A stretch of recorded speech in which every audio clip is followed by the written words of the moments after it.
All right, athletes, welcome back to Coach's Kitchen. I want to take a minute to talk about something that's going to help you get faster and stronger, and that's protein. So why does protein matter? You want to think them as builders. So as we train hard, we practice hard, you're always on the go, putting in all this work. You want to think of protein that's going to help repair your body so you can perform at a high level and do it over the next day.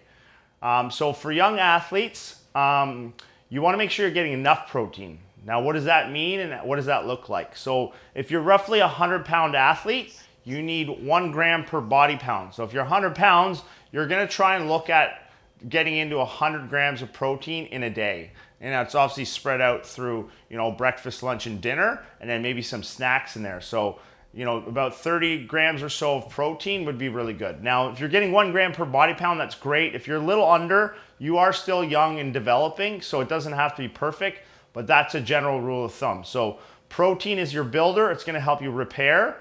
And what you want to think of, or I challenge you to do this month, is see how much protein you are getting in a day. If you're a 100-pound athlete and you're only getting like 50, maybe try and bump that up to 60 or 70. You don't have to go right to 100, but just kind of have some fun with that. Read your labels and see if we can get that up there. So think of protein as your repair team. So they're with you all day long. As you're putting this fuel in your body, they're gonna help your tissue repair throughout the day as you're sleeping at night. And then when you get up the next day, you're ready to perform and go. So we'll take a quick look at some things we have here and sources of protein. All right, so let's take a look at some of our food sources where we can get our protein.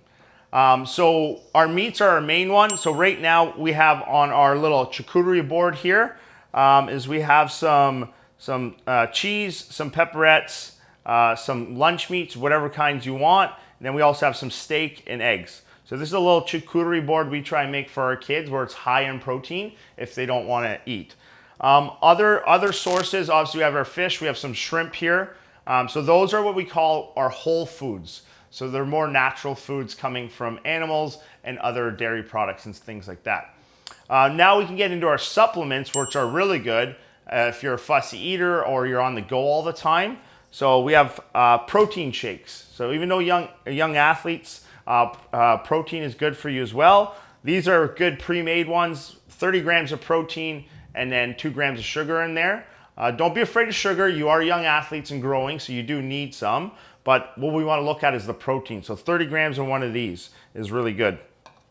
Other sources or supplements, we like to call them, are bars. So not granola bars, but they're more like a protein bar. This one's an RX bar.